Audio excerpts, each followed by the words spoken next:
저는요, 제가 이렇게 성호 굽고 밥 먹잖아요. 한 번은 그런 적이 있어요. 신학생 때 성호를 굽고 밥을 먹는데 앞에 있는 남자야. 아마 성당 열심히 다녔던 모양이야. 아이, 새파란 놈이 성호를 굽고 밥 먹으니까 너무너무 미안했는지 자기 허벅지에다가 성호를 굽고 밥을 먹더라고요. 허벅지에다. 그러니까 우리는 찬양 드리고 경배 드리는 그런 신앙의 분위기는 자기가 하느님 얘기를 스스로 합니다. 왜냐, 하느님께 찬양 드리고 경배 드리는 게 얼마나 신나요. 근데 우리는 천주교는 무슨 이순신 장군 후예야? 내가 죽었다는 걸 적에게 절대 알리지 말아라. 이거하고 똑같은 얘기를 해. 내가 천주교 신자라는 걸 절대 남에게 알리면 안 된다. 그래서 성호도 거요, 안 거요? 안 거요, 안 거. 밥 먹어. 여기 계신 분들은 긋고.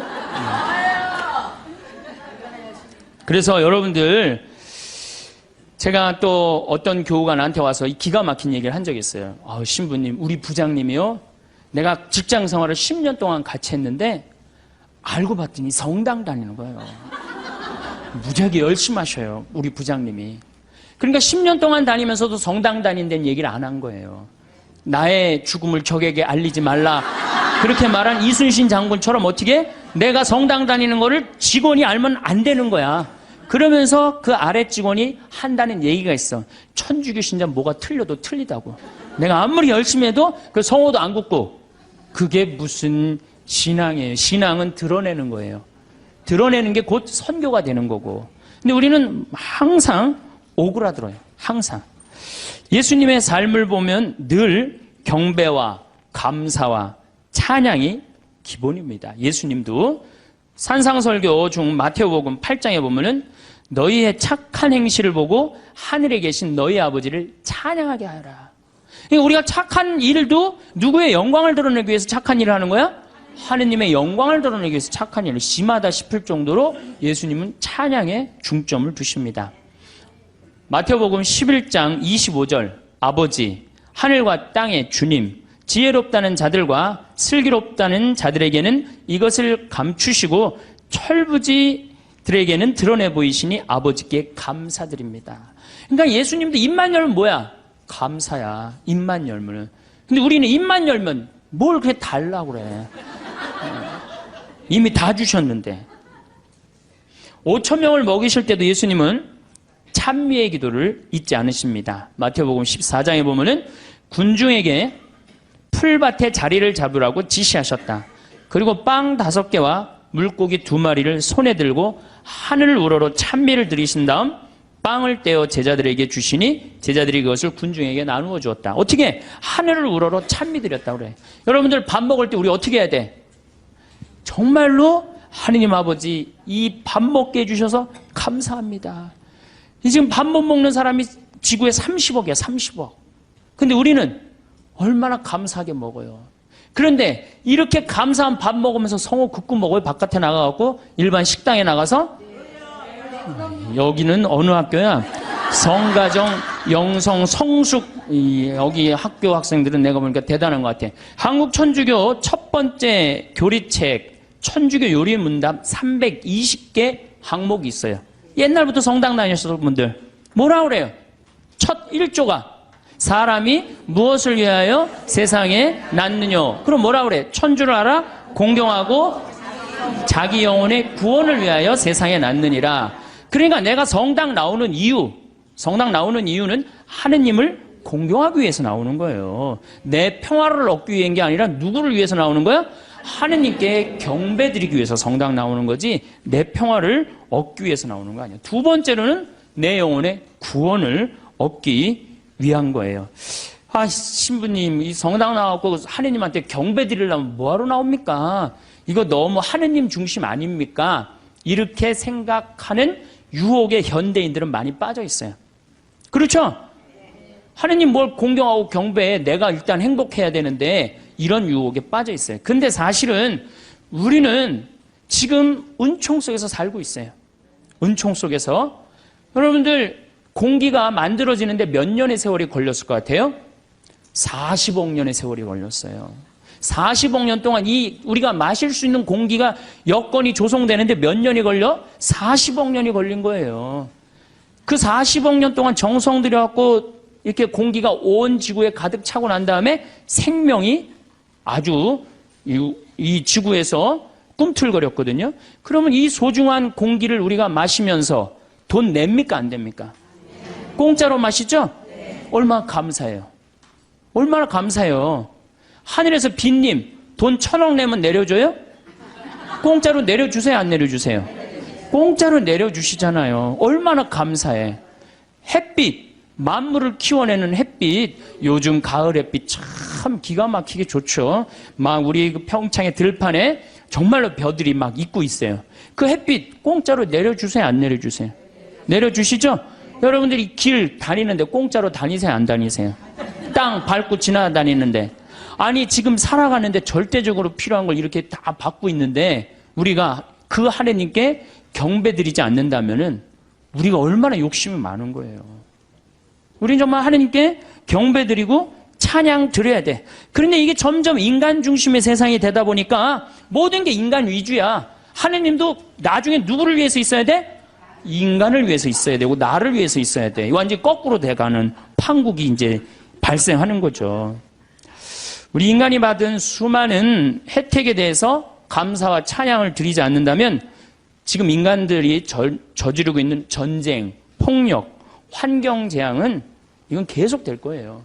우리는 하나님께 이게 겸손한 마음, 감사하는 마음을 지닐 때 자연도 보호되는 거예요. 우리 인간이 너무 건방져갖고 자연을 막 해치고 망가뜨리고 있는 거예요. 그래도 죄의식을 못 느끼는 건 하느님을 경배하는 마음, 하느님께 감사하는 마음, 내가 지금 받은 은총이 너무 많다는 사실, 이거를 깨닫지 못하고 너무 건방지고 도도하게 사는 거예요.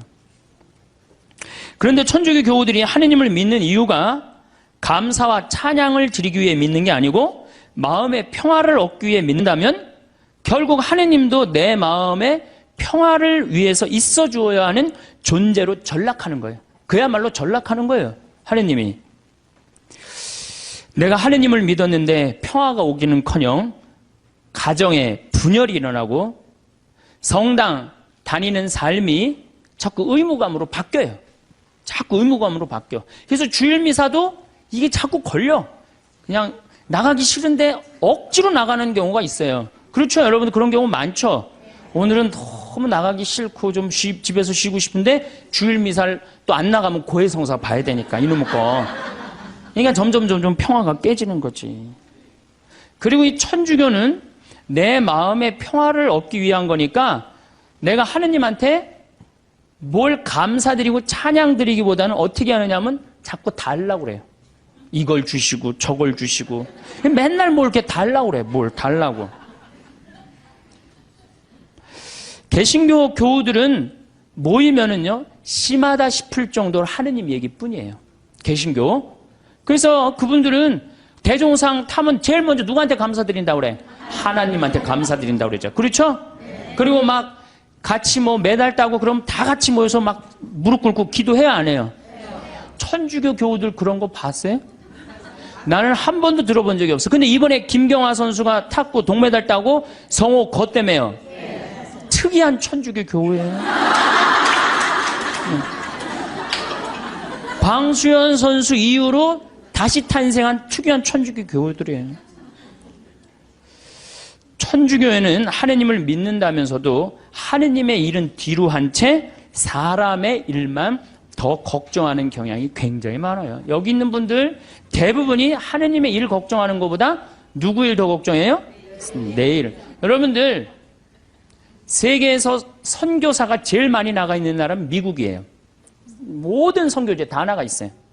그 다음에 선교사가 많이 나가 있는 나라가 어느 나라냐? 우리나라 개신교회예요. 세계에서 2번째예요. 우리 근데 천주교 교우들은 나가요 안 나가요? 내가 알기로도 한 100명 이내도 안 돼요. 지금 외방선교회하고 또 몇몇 수도회 이런 수녀님들하고 거의 없어요. 그러니까 우리는 하느님의 일은 걱정하지 않고 무슨 일 걱정해? 사람의 일을 걱정하는 거예요. 예수님이 마태오복음에 이런 얘기를 해요. 예루살렘에 올라가시면서 내가 예루살렘에 올라가면 고난을 받을 것이다. 그리고 3일 만에 살아날 것이다. 그러니까 베드로가 뭐라 그러냐? 맙소사 주님. 그런 일은 주님께 결코 일어나지 않을 것입니다. 하니까 예수님이 이런 말씀을 하세요. 사탄아, 내게서 물러가라. 너는 나에게 걸림돌이다. 너는 하느님의 일은 생각하지 않고 사람의 일만 생각하는구나. 여러분들, 하느님 믿는다면서 내가 하느님의 일을 더 많이 걱정해요? 사람의 일을 더 걱정해요? 사람이 솔직해서 좋습니다. 마음의 평화를 얻기 위해 신앙생활을 하시는 분들은 하느님의 일을 생각하기보다는 사람의 일을. 그러니까 우리 천주교 교우들은 어떨 때 보면 이게 믿는 집단인지 아니면 친목 집단인지 헷갈릴 때가 많아요. 네, 믿는 집단인지 친목 집단인지 헷갈릴 때가 많아요. 이 심지어 주일학교 애들 여름신앙학교 할 때도 보면은 아주 슬퍼요. 우리 평창에 모래내 교회가 3년 동안 왔어요. 모래내 개신교회가 3년 동안 왔는데 내가 이제 바빠갖고 전도사님을 계속 못 만났는데 3년째 내가 전도사님을 만나서 아유 우리 집에 이렇게 3년 때 오는데 어떻게 재밌으셨냐고 그랬더니 그 전도사님 하시는 말씀이 아 우리 3일 동안 은혜 많이 받고 갑니다. 그러는 거예요. 저는 주일학교부터 여름 신앙학교 여름 캠프 20년 동안 다니면서 은혜 많이 받았다라는 생각은 한 번도 해본 적이 없어요. 우리 천주교에서 여름 캠프 갔다 오고 난 다음에 어땠니? 무지하게 재밌었어 엄마. 이렇게 말하지 엄마 은혜 많이 받고 왔어. 이렇게 말하는 애들이 있어요? 이게 출발점이 굉장히 틀린 거예요. 은혜 많이 받고 갔다는 거예요. 근데 우리 천주교는 재미야. 어느 정도로 재미를 추구하느냐면은 우리 생태마을에 그 주일 이제 지금은 그렇게 못하게 하는데 처음에 올 때는 본당 개인 프로그램을 하겠어요. 오늘 주일학교 선생님 제일 먼저 찾는 게 무덤 어디 있냐는 거. 무덤. 우린 무덤이 굉장히 많거든요. 뒤에. 무덤 저기 뒤에 무지하게 많다고. 왜 그러느냐고 그러니까 귀신놀이 하려고 그런다는 거예요. 귀신놀이. 담력 테스트 한다는 거예요. 아니 하느님 믿는데 왜 담력 테스트가 필요해요. 그 모래내 교회는 기도하고 찬송하고 성경 공부하고 기도하고 찬송하고 성경 공부 2박 3일 동안 그러는 거예요. 그러니까 은혜 많이 받고 갔다는 얘기가 나오지. 근데 우리는 담력 테스트, 그것도 귀신놀이. 아니 천주교 이름으로 여름 신앙학교 가갖고 귀신놀이 한다는 게 말이 돼요? 그러니까 애들이 6년 동안 귀신놀이를 하다 보니까 하느님하고 안 친하고 누구하고 친해? 귀신하고 친한 거야. 귀신하고. 그러니까 이게 귀신하고 너무 친하다 보니까 중학교 올라가면은 귀신하고 어깨동무하고 다 세상으로 나가는 거예요. 그래서 주일학교 1000명이면 중고등학교가 100명으로 줄어들어요. 900명은 귀신놀이를 너무 해갖고 하느님보다 귀신이 더 마음에 드는 거야. 귀신한테 꼬여갖고 나가는 거예요. 우리가 그 단순한 그거 하나만 하더라도 얼마나 하느님 얘기를 하지 않고 사느냐. 그거 느낄 수 있어요. 캠프라는 것은 자연 안에서 텐트를 치고 노는 걸 캠프라고 그래요.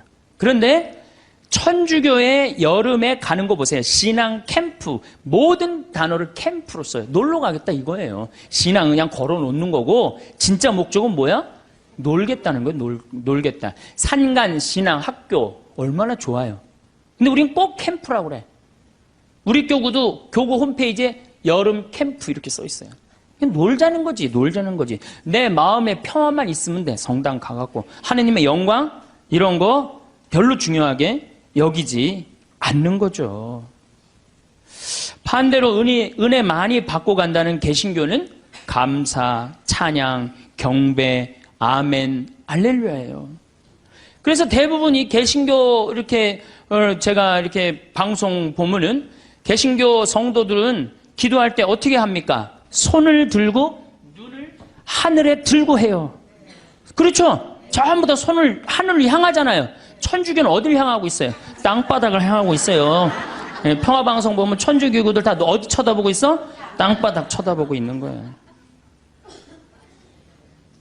도대체 우리는 하느님이나 하늘에 관심이 없어요. 하느님이나 하늘에 관심이 없어요. 개신교 목사님들 설교하는 내용 들어보면요.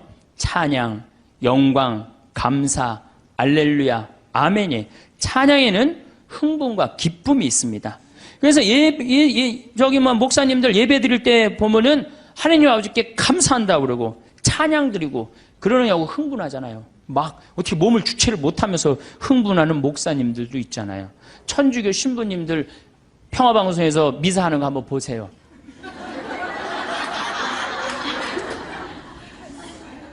우리 천주교는 신부님부터 교우들까지 전부 우리 기본 컨셉이에요.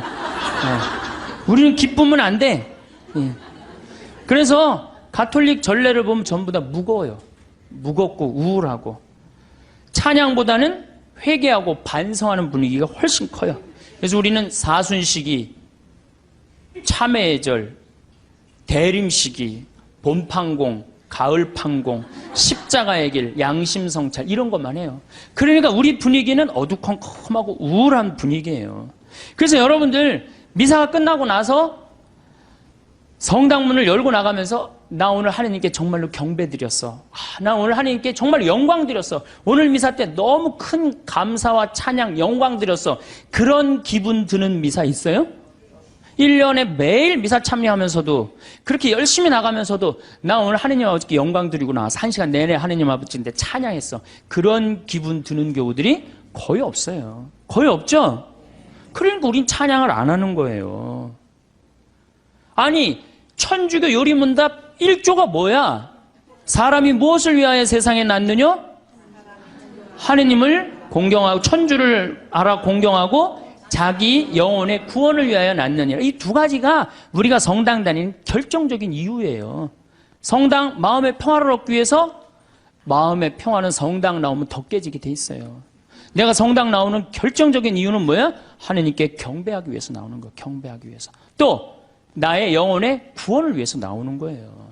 이 두 가지를 하지 않으면 우리는 신앙의 목적에서 벗어나는 거예요. 신앙의 목적에서. 성당에 왜 다니십니까? 그럼 대부분들이 뭐라고 그러냐면 마음의 평화를 얻기 위해서 성당 다닌다고 그래요. 그렇죠? 많은 경우는 그래요. 한 70%가 성당에 다니는 이유가 마음의 평화를 얻기 위해서 다닌다고 그럽니다. 다시 말씀드려서 세상 살기 힘들고 어려우니까 전능하신 하느님 아버지한테 좀 기대서 부족하고 비천한 내가 이 세상살이 너무 힘들으니까 좀 성당에 앉아서 좀 평화를 좀 찾고자 성당에 온다고 그래요. 대부분이. 근데 이거는 완전히 틀린 답이죠. 성당의 마음의 평화를 얻기 위해 나온 거 아니죠. 그러니까 성당의 마음의 평화를 얻기 위해 나왔는데 다녀보니까 이게 아니야. 마음의 평화가 없어. 그러니까 속으로 이런 생각을 합니다. 속으로도 말하고 바깥으로도 이런 말을 합니다. 내가 생각했던 천주교는 이게 아닌데 왜 평화가 없을까? 신부님한테 실망하고 교우들한테 실망하고 자꾸 상처를 입는단 말이야. 평화를 찾으러 왔는데 평화가 깨지고 마음 안에 갈등만 생겨. 그러니까 성당을 안 나오는 거죠. 나는 성당에 왜 나오느냐? 마음의 평화를 얻기 위해 나온다. 이건 틀린 답이에요. 이건 깜깜한 밤에 등불 없이 가는 신앙생활하고 똑같은 거예요. 마음의 평화는 본질적인 신앙생활을 잘할 때 생기는 결과물이지 처음부터 마음의 평화가 있을 수는 없는 거예요. 그래서 세례 받자마자 1년 안에 한 50% 정도 냉담합니다. 제가 이렇게 본당 신부 10년 동안 해본 경험에 의하면은 내가 기대했던 천주교는 이게 아닌데 그리고 다 떠나가요. 그러니까 처음부터 생각을 잘못하고 성당 나온 거죠. 예수님도 루카복음 12장 51절에 내가 세상에 평화를 주러 온 줄 아느냐? 아니다. 내가 너희에게 말한다. 오히려 분열을 일으키러 왔다. 49절에는 뭐라고 그러시냐면은 나는 세상에 불을 지르러 왔다. 이 불이 타올랐으면 얼마나 좋으랴. 내가 받아야 하는 세례가 있다. 그 일이 다 이루어질 때까지 내가 얼마나 짓눌 것인가 라고 말씀을 하십니다. 이 얘기는 무슨 얘기냐면은 예수님께서 받아야 될 세례, 짓눌려야 되는 건 뭐야? 십자가의 고통에 짓눌리고 난 다음에 비로소 예수님이 제자들한테 부활하시고 난 다음에 그때 평화가 너희와 함께 있기를. 그러니까 우리가 평화를 얻는 거는 처음부터 마음의 평화를 얻기 위해서 성당 나오면 안 되고 성당 나와갖고 갈등, 십자가, 고통 이런 게 다 지나고 난 다음에 그 다음에 얻어지는 게 뭐예요? 평화야. 근데 우리는 십자가, 고통, 갈등 그건 하나도 거치고 싶지 않고 처음부터 뭐만 얻고 싶어요? 평화만 얻고 싶어요. 그러니까 잘못 찾아온 거죠. 잘못 찾아온 거예요. 여러분들이 정말로 마음의 평화를 찾고 싶으면은 성당에 나오면 안 돼요. 성당에 나오면요, 평화가 깨져요. 많이 깨집니다. 참아야 되고, 인내해야 되고, 그렇죠? 그냥 이 가정, 이혼을 그냥 하고 싶은데도 어떻게 돼? 성당 나가갖고 못해갖고 얼마나 괴로워요. 이게 목에 가시처럼 걸려있잖아. 예? 그러니까 성당 나오면은 평화가 있는 건 아니에요.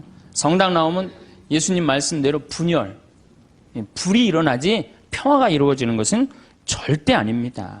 그래서 여러분들 성당에 왜 나오십니까? 마음의 평화를 얻기 위해서. 절대 그런 생각하지 마세요.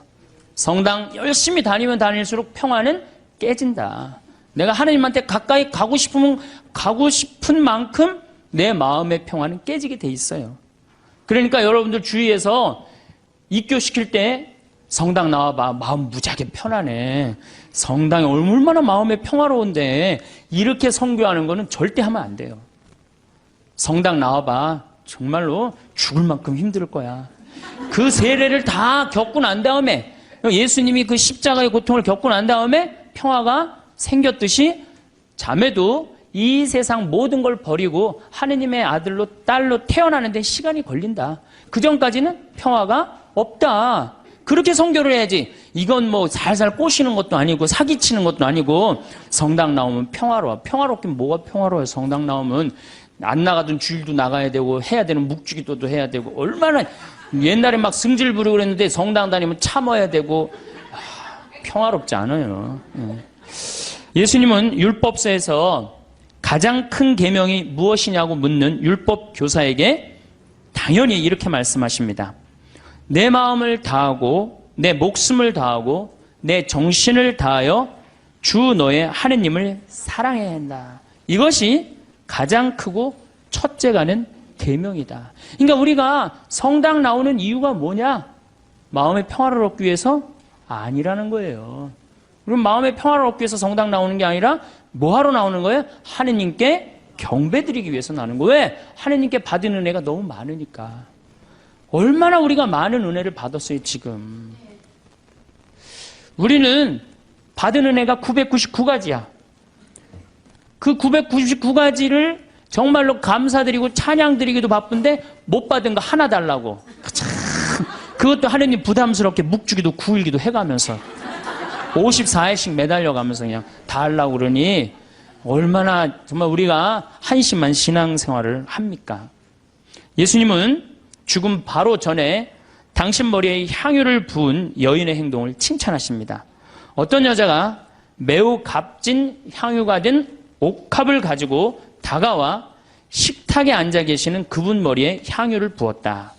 제자들이 보고 불쾌하며 말하였다. 왜 이렇게 허투루 쓰는가? 저것을 비싸게 팔아 가난한 이들에게 나누어 줄 수도 있을 터인데. 근데 예수님은 이 여인의 행동을 말리지 않습니다. 놔둬라. 이 여인의 오늘 이 행위는 세상 복음 전해지는 끝까지 복음과 함께 전해질 것이다. 그 향유가 200데나리온, 200데나리온. 한 데나리온이 하루 일당이에요. 우리나라 돈으로 이제 하루 일당 한 5만 원으로 따진다면 얼마야? 1,000만 원어치 쏟아부은 거예요. 예수님 머리에 1,000만 원어치 쏟아부은 거예요. 그러면은 우리가 봐도 심하다 싶을죠? 그러니까 제자들이 왜 이렇게 허투루 쓰냐? 이거 가난한 사람한테 나누어 줄 수도 있는데. 그런데 정작 예수님이 거절하십니까? 안 거절하십니까? 거절하지 않으세요. 우리가 하느님께 바치는 건 최고여야 돼. 끄트머리가 아니고. 그래서 아닌 말로 교무금도 우리가 미루다 11월 달 그것도 성탄절날 그냥 그날 내는 분들도 많아요. 그러니까 우리가 하느님께 맨 뒤로 가고 세상 일이 제일 먼저가 되는 거예요. 우선 내 문제 해결하고 난 다음에 그 다음에 하느님은 나중에 봐도 되니까. 하느님께 첫 번째 맛배를 드려야 되는데 우리는 항상 맨 끝에 일단 내 마음의 평화가 더 중요한 거예요. 내가 마음이 평화로우면 그때, 많이 평화로우면 그때 내고, 그때 안 평화로우면 안 내. 안 내도 되는 거야. 성찬례를 봐도 예수님은 하느님께 얼마나 애절하게 감사 기도를 드렸는지 알 수 있습니다. 스스로 원하신 순환이 다가오자 예수께서는 빵을 들고 감사를 드리신다. 항상 감사하는 거 잊지 않으셨어요. 찬양하는 거 잊지 않으셨어요. 쪼개어 제자들에게 주시며 말씀하셨다. 또 이어 잔을 들어 다시 감사를 드리신 다음 제자들에게 말씀하셨다. 그러니까 예수님도 입만 열면 뭐 하셨어요? 감사하고 찬양했단 말이야. 근데 우리도 어떻게 해야 돼? 입만 열면 어떻게 해야 돼? 감사하고 찬양해야 되는데 사실은 그런 신앙생활을 하기란 우리가 방향을 잘못 잡았기 때문에 별로 없어요. 요즘 조금 분위기가 그래도 천주교가 감사, 찬양의 분위기가 그래도 조금 살아나요. 요즘 천주교가. 그래서 요즘 그런 면에서는 제가 정말 우리 천주교가 제대로 가고 있구나 그런 생각이 듭니다. 저는 우리가 얼마나 많은 은혜를 받았느냐 하면은 여러분들 지금 눈 두 개 여기 계신 분들만 제가 눈 두 개 달려있는 거 감사해 안 감사해? 걔는 하얀색하고 까만색밖에 못 봐요. 걔는. 근데 우리는 눈 두 개가 달려갖고 총천연색 다 보잖아요. 그렇죠? 실록도 보고 도봉산도 보고 얼마 파란 하늘도 보고 안개도 보고 이게 얼마나 감사한 일이야. 또 다리 두 개 달려갖고 인천에서 의정부에서 수원에서 명동까지 걸어왔잖아요. 얼마나 감사해요. 다리 두 개 내가 걸어 다닐 수 있다는 게. 나무는 한 번 심겨지면은 옮겨갈 수 있어요, 없어요?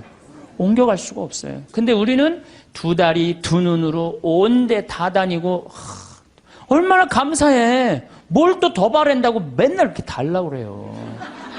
이미 하느님이 다 주셨는데. 하느님이 다 주셨어요. 그러니까 사실 우리는 매일 감사하고 매일 찬양 드려도 우리는 부족해요. 내가 숨 쉬는 거 5분만 안 쉬어도 살아요, 죽어요?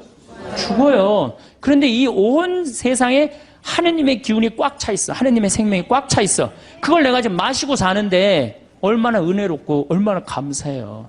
그러니까 우리는 입만 열면 뭐 해야 돼? 제가 다른 기도는 못해도 그 기도 하나는 기가 막혀요. 감사기도. 아침에 일어나갖고 평창에 그 산에 쫙 운무, 그러니까 이 물안개가 쫙 얼마나 아름다워. 하느님 너무너무 감사합니다. 공기가요 정말로 달아요. 달아.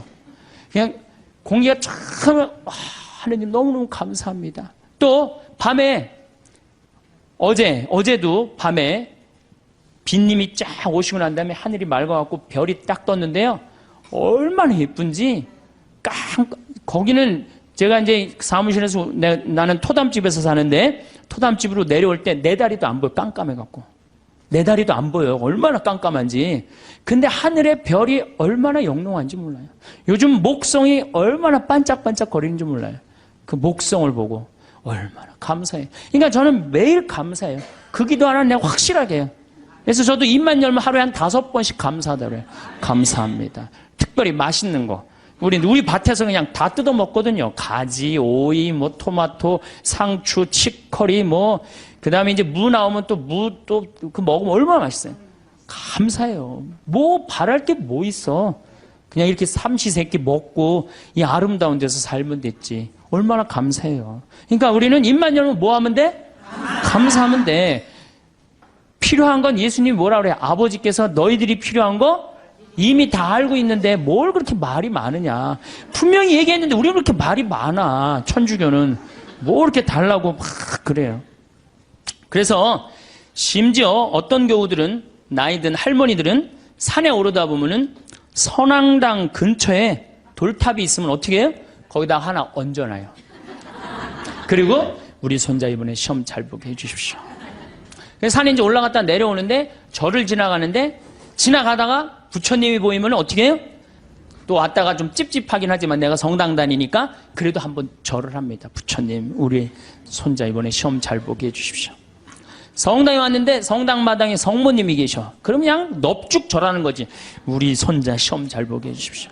성당 안에 들어갔더니 제대에 십자고상이 있어. 거기 또 절 한 번 해요. 감실에 또 한 번 해요. 그러니까 이 할머니 마음속에는 무슨 심성이 들어있는 거예요? 그 중에 하나만 걸려라 이거야. 그 중에 하나만 걸려서 내 손자 이번에 수학 능력 평가 시험 잘 보면 된다 이거야. 그러니까 대부분의 우리 천주교 교우들이 그걸 뭐라고 하냐면 기복신앙이라고 그래. 기도해서 복을 얻는 거예요. 기복신앙. 그래서 새해 여러분들 점집에 제일 많이 가는 종교인들이 누군지 아세요? 단연 천주교 교우들 1등이에요. 예. 성당에 쭉 다녀보니까 이게 답이 안 나와. 답이 안 와. 여기가 아닌가 봐. 그리고 어디로 가봐요? 점집에 가봐요.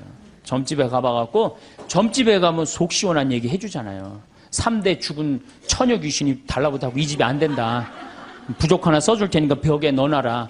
그럼 마음이 편안하단 말이야. 우리는 뭐 하면 돼? 마음의 평화를 얻기만 하면 되는 거. 어딜 가든. 그래서 대한민국이 종교 천국이 되는 거예요.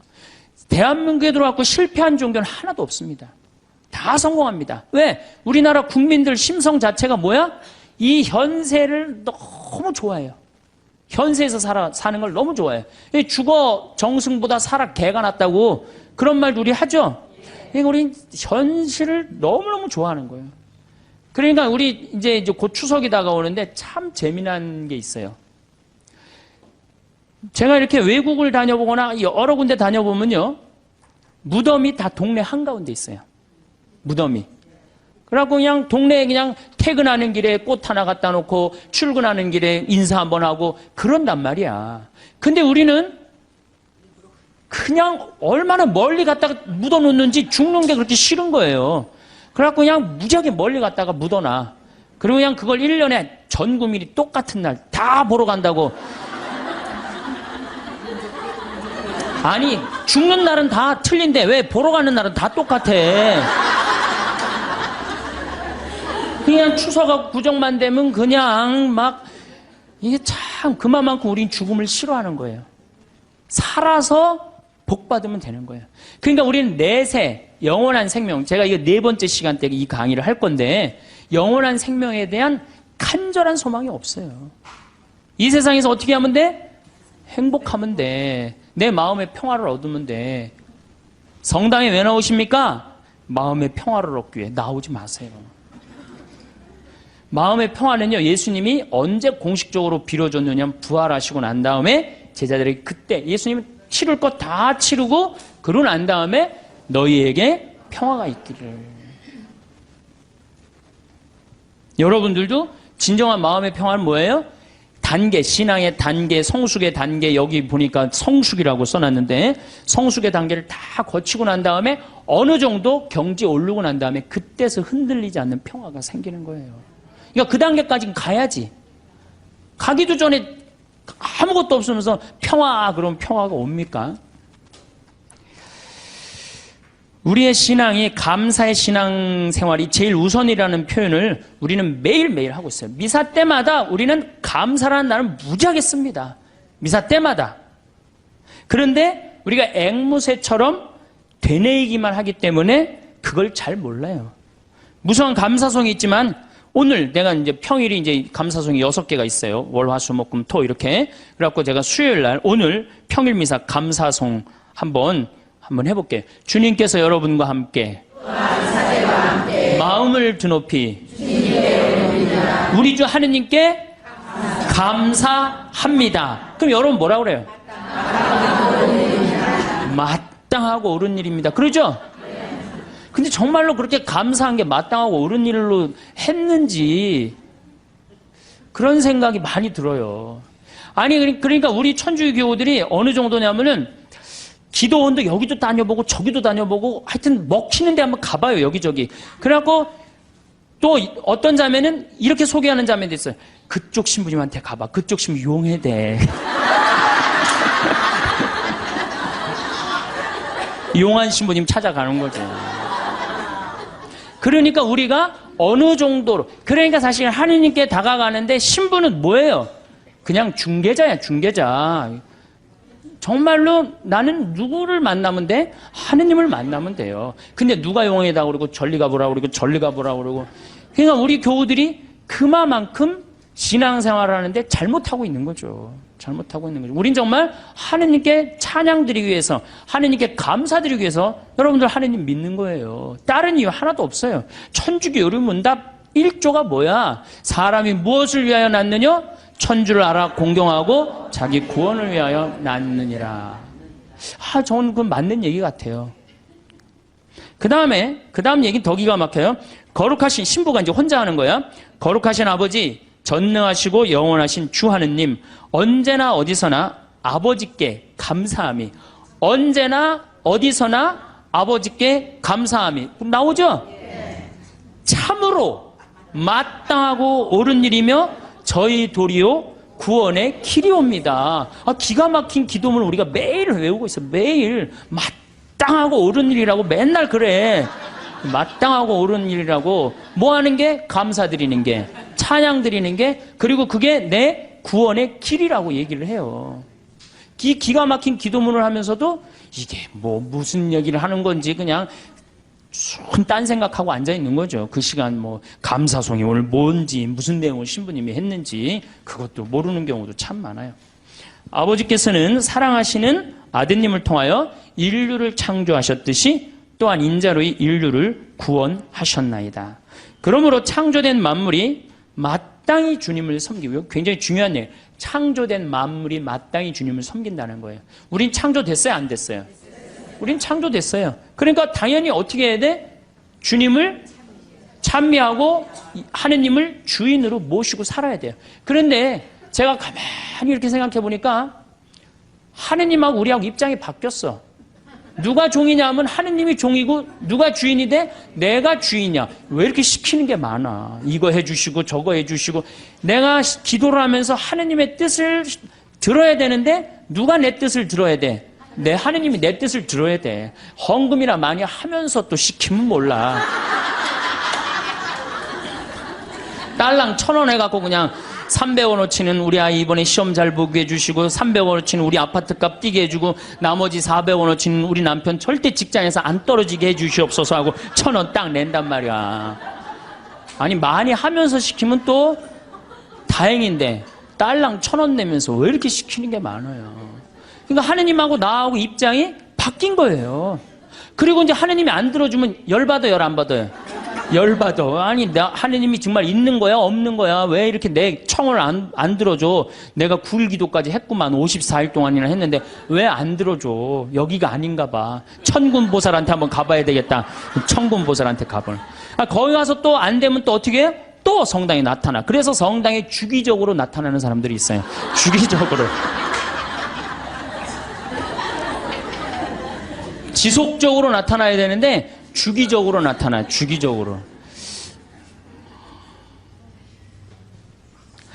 구원된 모든 사람이 다 함께 주님을 찬송하며 성인들도 한 마음으로 찬미하오니 저희들도 천사들과 함께 주님을 찬양하며 언제나 기뻐 노래하나이다. 이렇게 우리가 미사 처음부터 끝까지 다 이래요. 모든 기도문이. 근데 이제 이 미사를 이게 또 이제 바뀌어야 돼요. 이 미사가 신부님들의 원맨쇼로 끝나는 경우가 너무 많아. 여러분들 구경하는 경우고. 그렇죠? 네, 다음 시간에 내가 얘기하겠지만 굿을 한번 보세요. 굿 원맨쇼를 합니까? 다 삥 둘러갖고 중간에 막 이것도 빌고 뭐 돈도 꽂아놓고 쌀도 뿌리라고 그러면 뿌리고 시키는 거 다 하잖아요. 참여를 한단 말이야. 근데 우리는 거의 참여하는 게 없어요. 그냥 뭐 몇 마디 주고받는 거 주님께서 여러분 또 한 사조와 함께 이거 계속 한 3번 4번 하는 거 외에는 거의 교우들이 하는 게 없어요. 그러니까 당연히 미사가 이렇게 빨려 들어가지를 못하는 거죠. 미사에. 그러니까 죽어있는 전례에 우리가 10년 동안 20년 동안 그냥 죽어서 왔다 갔다 하는 거예요. 그래도 계속 오는 거 보면 신기하죠. 나는 기적이라고 생각해요. 저분들이 도대체 무슨 생각으로 이렇게 계속 오고 있을까? 나는 그거는 성체성사 때문이라고 생각해요. 성체성사. 내가 예수님이 내 몸 안에 살기 때문에 내가 오는 게 아니야. 미사 참여 여러분이 가는 거 아니야. 내 안에 사는 예수님이 그냥 끌고 가는 거지. 여러분들은 몸만 빌려주는 거, 몸만 빌려주는 거, 몸만. 정말로 성체 은혜 때문에 천주교가 사는 거예요. 얼마나 좋은 성사예요. 거기에 의미까지 더한다면 우린 정말로 행복한 신앙생활을 할 수 있을 텐데. 그러니까 우리가 이제 뭐라고 그래? 신부가 이렇게 하면 여러분들은 뭐라고 그래? 거룩하시도다, 거룩하시도다, 거룩하시도다. 온누리의 주 하느님, 하늘과 땅에 가득 찬 그 영광. 하늘과 땅에 가득 찼다고 그래. 아까 제가 얘기했죠? 공기 마시는 거 자체가 뭐야? 은총 속에서 사는 거야. 하늘과 하느님의 기운이 있지 않으면요, 이 인류, 우주, 이거 생명이 움틀 수가 없어요. 가끔 이런 분이 있어요. 내가 하느님을 믿느니 주먹을 믿겠다. 이런 분들이 있어요. 그럼 제가 그런 글도 썼는데 주먹을 믿겠다고? 주먹이 공기 만들어내는데 무슨 일을 했는데, 주먹이 하늘에 빗님 내리는데 무슨 일을 했는데, 주먹이 태양빛 만들어내는데 무슨 일을 했는데, 그렇게 주먹이 좋으면은 주먹하고 저 화성에 가서 살아라. 영하 200도 되는 데 가서 살아라. 주먹이 다 해줄 테니까. 우리 인간이요, 너무 교만해 있어요, 지금. 과학이 발달해갖고 인간이 최고인 줄 알고 착각하고 있어요. 우리는 한순간도 하느님의 은총이 없으면 우리는 한순간도 못 살아요. 그래서 여기 뭐라 그래? 온 누리의 주 하느님, 하늘과 땅에 가득 찬 그 영광. 이렇게 노래를 했잖아. 높은 데서 호산나, 주님의 이름으로 오시는 분 찬미 받으소서. 듣고 보니까 찬미라는 말을 무지하게 많이 하죠? 우리가. 그런데도 우리가 죽어있는 전례에 참여를 하다 보니까 정말로 찬미하는 기분, 찬양하는 그런 기분이 안 들어요. 그러면은 도대체 어떻게 하느님께 경배 드려야 되느냐? 이거는 춤을 춰야 돼, 하느님 앞에서. 우리가 하느님께 춤을 춰드려야지 경배하는 거예요. 근데 우리 춤 춰요, 안 춰요? 아까 보니까 막 추대 보니까. 근데 미사 때 춤 춰요, 안 춰요? 우리 주 전례는 미사예요. 미사 때 춤 안 추죠. 그렇죠? 하나님 기쁘게 해드리지 않는 거예요. 성가 잘해요, 못해요? 솔직히 성가, 내가 다음 시간에 이제 성가 얘기하겠지만은 성가, 이거 장송곡 안 되면 다행이에요. 요즘 또 이제 순교자 성월이라 또 이제 더 청승을 떨면서 더 부르지. 그 다음에 시편. 여러분들 시편 외우는 거 내가 답답할 때 한두 개 정도 탁 나오는 시편 있을까요? 우리 천주교교들. 그래. 여긴 성숙 학교라 확실히 많이 틀린 것 같아. 정말 우리 시편도 제대로 외우는 거 없어요. 시편도. 많은 분들이 성당에 나가면서 마음 한편으로는 이런 생각을 하곤 합니다. 기도를 열심히 하면 마음이 편해질 것이고 걱정이 사라질 것이라는 기대 말입니다. 미사에 참여하고 기도 시간을 늘리면 불안한 마음이 가라앉고 평온함을 얻을 수 있을 거라고 여기는 것이지요. 이런 마음으로 신앙생활을 시작하는 것은 지극히 자연스러운 일입니다. 우리는 살아가면서 수많은 고민과 걱정에 둘러싸이게 됩니다. 건강에 대한 걱정, 가족에 대한 염려, 경제적인 불안감 등등 마음을 무겁게 하는 일들이 끊이지 않습니다. 이런 상황에서 종교에 의지하려는 마음을 갖는 것은 너무나 인간적이고 당연한 반응입니다. 신앙을 통해 위로받고 싶고 평안을 얻고 싶어 하는 것은 잘못된 일이 아닙니다.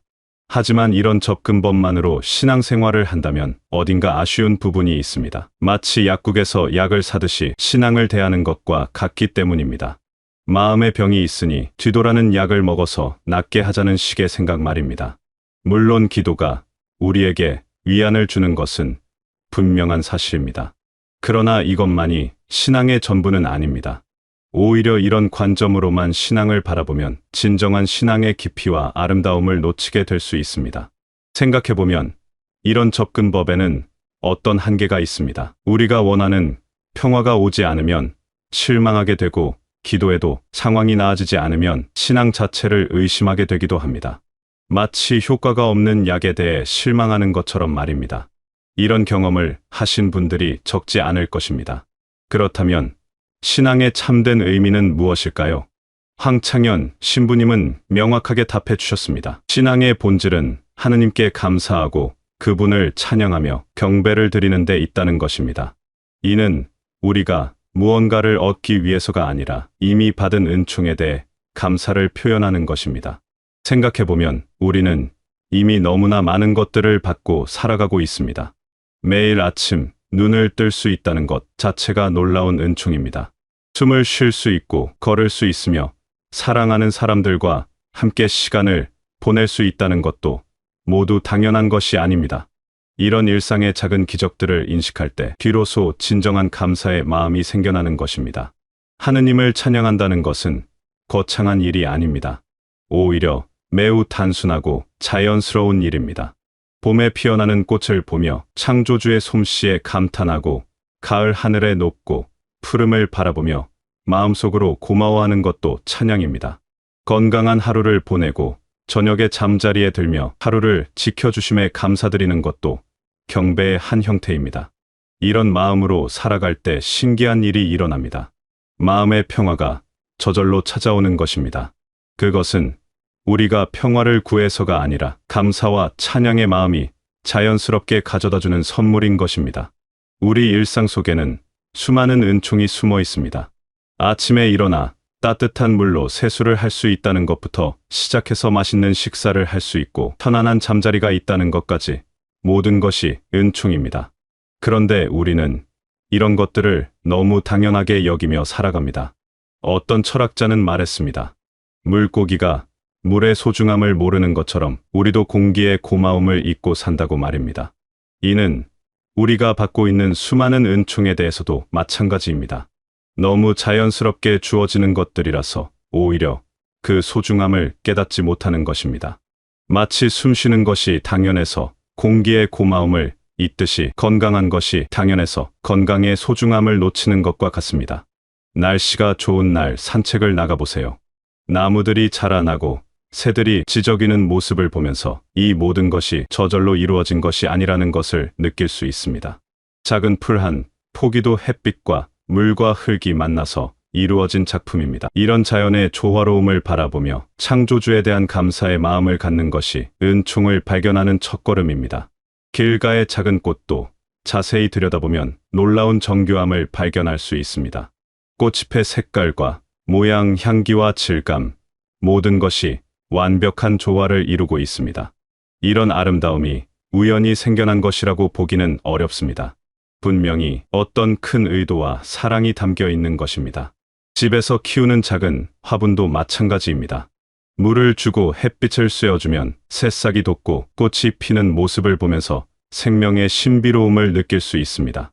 이런 작은 경험들을 통해서도 창조주의 손길을 느낄 수 있는 것입니다.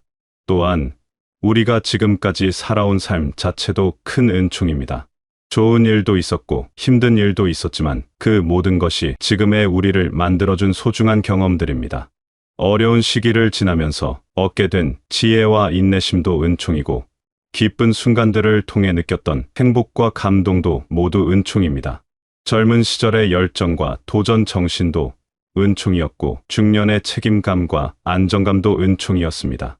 지금 이 나이에 갖게 된 여유로움과 깊이 있는 시각도 모두 하느님께서 각 시기마다 주신 선물입니다.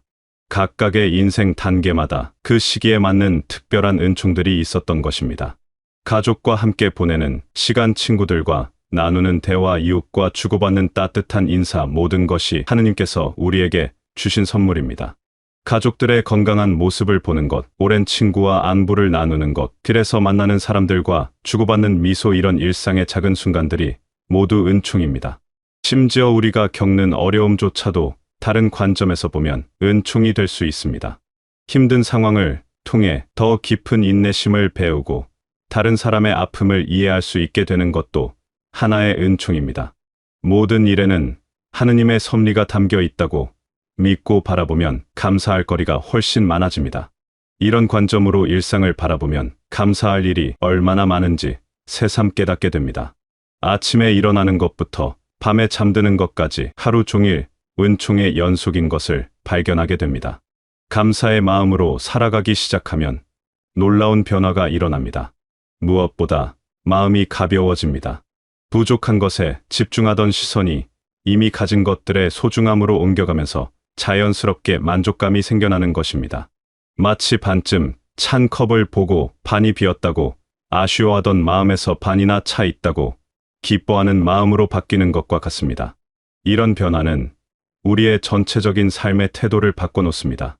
불평과 원망이 줄어들고 대신 감사와 기쁨이 늘어납니다.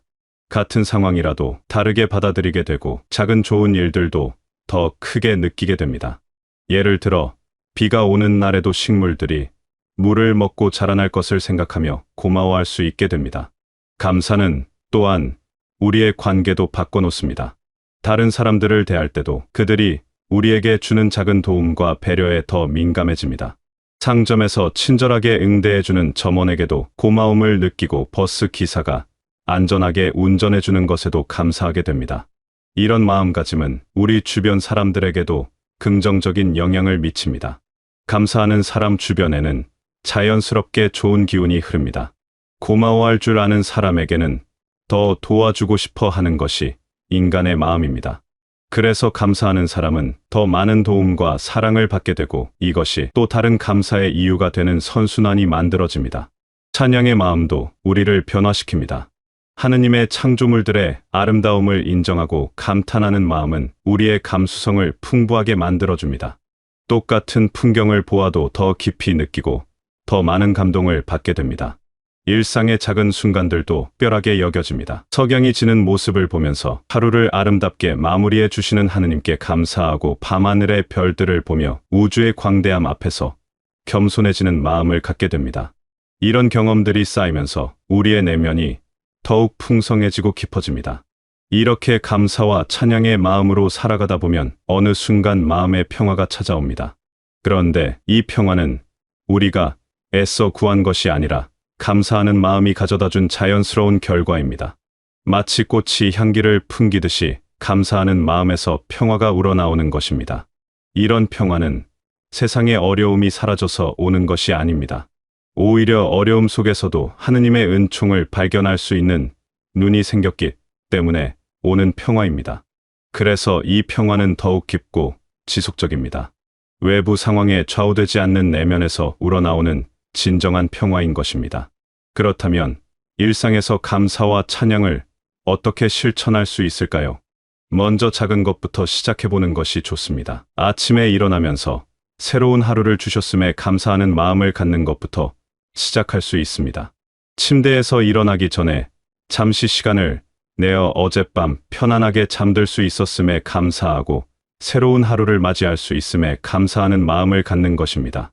세수를 하면서도 깨끗한 물이 나오는 것에 감사할 수 있고 거울을 보면서 하느님께서 주신 소중한 몸을 갖고 있음에 감사할 수 있습니다. 이런 작은 습관들이 하루를 감사의 마음으로 시작하게 해줍니다. 식사할 때도 좋은 기회입니다. 음식을 만들어준 사람들과 재료를 기른 농부들, 그리고 이 모든 것을 가능하게 해주신 하느님께 감사하는 마음으로 식사를 할 수 있습니다.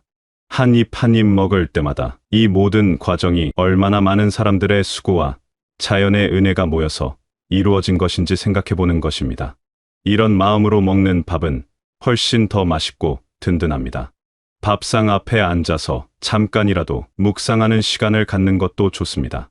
햇빛과 비와 흙이 만나서 곡식이 자라나고 그것이 우리의 식탁까지 오는 과정을 생각하면 정말 놀라운 일입니다. 이런 깨달음이 음식에 대한 감사를 더욱 깊게 만들어줍니다. 산책하면서 자연을 관찰하는 것도 좋은 실천 방법입니다. 계절의 변화를 느끼고 꽃과 나무들의 아름다움을 감상하며 창조주의 솜씨에 감탄하는 시간을 갖는 것입니다. 같은 길을 걸어도 매번 새로운 발견이 있을 것입니다. 어제는 보지 못했던 새싹이 돋아 있거나 새로운 꽃이 피어 있을 수도 있습니다. 공원의 벤치에 앉아서 주변을 둘러보는 것만으로도 충분한 묵상이 됩니다. 아이들이 뛰어노는 모습, 어른들이 담소를 나누는 모습, 강아지와 산책하는 사람들의 모습, 이 모든 것이 하느님께서 주신 일상의 선물들입니다. 이런 시간들이 쌓이면서 자연스럽게 찬양하는 마음이 자라나게 됩니다. 기도할 때도 달라질 수 있습니다. 무언가를 달라고 청하는 기도도 필요하지만 이미 받은 은총들에 대해 감사하는 기도의 비중을 늘려보는 것입니다. 건강하게 지낸 하루에 감사하고 사랑하는 사람들이 있음에 감사하며 지금 이 순간 기도할 수 있음에도 감사하는 것입니다. 감사 기도를 할 때는 구체적으로 하는 것이 좋습니다. 막연하게 모든 것에 감사한다고 하기보다는 오늘 하루 동안 경험한 구체적인 일들을 하나씩 떠올리며 감사하는 것입니다. 아침에 만난 따뜻한 햇살, 점심에 먹은 맛있는 음식, 오후에 나눈 즐거운 대화, 이런 구체적인 것들에 대해 감사하는 것이 더 진실한 기도가 됩니다. 미사에 참여할 때도 마찬가지입니다. 미사의 의미 자체가 감사제입니다. 하느님께서 우리를 위해 해주신 모든 일에 대해 감사드리는 시간인 것입니다. 이런 마음으로 미사에 참여하면 훨씬 더 깊은 의미를 느낄 수 있습니다. 단순히 의무적으로 참석하는 것이 아니라 진심으로 감사를 표현하는 시간으로 받아들일 수 있습니다. 저녁에 하루를 돌아보는 시간도 감사 연습의 좋은 기회입니다. 하루 동안 경험한 좋은 일들을 하나씩 떠올리며 그 안에서 하느님의 은총을 발견해 보는 것입니다. 처음에는 어색할 수 있지만 조금씩 익숙해지면 감사할 거리가 점점 많아지는 것을 경험하게 됩니다. 일기를 쓰는 것도 도움이 됩니다. 하루 동안 있었던 감사한 일들을 적어보는 것입니다. 글로 쓰다 보면 생각이 더 명확해지고 감사의 마음도 더 구체화됩니다. 나중에 다시 읽어보면 자신이 얼마나 많은 은총을 받고 살아가는지 새삼 깨닫게 될 것입니다. 이렇게 감사와 찬양 중심의 신앙생활을 하다 보면 우리 삶의 방향이 바뀝니다. 받는 것에서 드리는 것으로 관점이 전환되는 것입니다. 하느님께 무언가를 달라고 하는 것보다는 이미 받은 것들에 대해 감사를 표현하고 찬양을 드리는 것이 더 자연스러워집니다. 이런 변화는 우리의 삶 자체를 풍요롭게 만들어줍니다.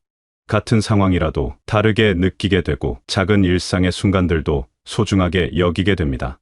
감사할 줄 아는 마음은 우리를 더 행복하게 만들어주고 다른 사람들과의 관계도 더욱 따뜻하게 만들어줍니다. 또한 이런 마음가짐은 우리의 기도 생활도 변화시킵니다. 기도가 하느님께 이것저것 요구하는 시간이 아니라 하느님과 친밀하게 대화하는 시간이 됩니다. 마치 오랜 친구와 편안하게 이야기를 나누듯이 하느님과의 관계가 더욱 가까워집니다. 진정한 신앙인의 모습은 어떤 것일까요?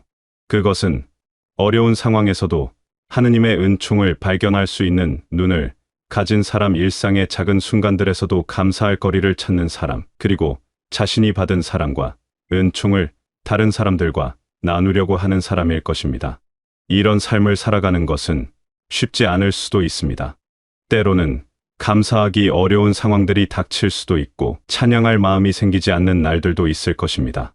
그럼에도 불구하고 조금씩 꾸준히 연습해 나간다면 점차 이런 마음가짐이 자연스러워질 것입니다. 따뜻한 위로의 말씀. 이 인생을 오래 살아오신 만큼 여러분은 이미 많은 것을 경험하고 깨달으셨을 것입니다. 기쁜 일도 있었고 슬픈 일도 있었으며 때로는 혼란스러운 시기도 있었을 것입니다. 그 모든 과정을 통해 여러분은 지금의 지혜와 포용력을 갖게 되셨습니다. 지금까지 살아온 여러분의 삶 자체가 하느님의 큰 은총입니다. 여러 어려움을 헤쳐나오며 얻은 경험과 지혜는 그 자체로 소중한 선물입니다. 젊은 시절에는 보이지 않았던 것들이 이제는 선명하게 보이고 예전에는 느끼지 못했던 것들을 이제는 깊이 느낄 수 있게 되었습니다. 여러분이 지금 이 글을 읽고 계신다는 것 자체도 감사한 일입니다. 건강한 몸과 맑은 정신으로 새로운 생각들을 받아들일 수 있다는 것은 정말 큰 축복입니다. 또한 아직도 배우고 성장하려는 마음을 갖고 계신다는 것도 아름다운 일입니다. 하루하루를 살아가시면서 작은 것들에도 감사하는 마음을 갖고 하느님의 창조물들을 바라보며 찬양하는 마음을 키워가시기 바랍니다. 그런 마음으로 살아가실 때 진정한 평화와 기쁨이 여러분의 마음에 자리 잡게 될 것입니다. 여러분의 남은 시간들이 감사와 찬양으로 가득한 아름다운 날들이 되시길 바라겠습니다.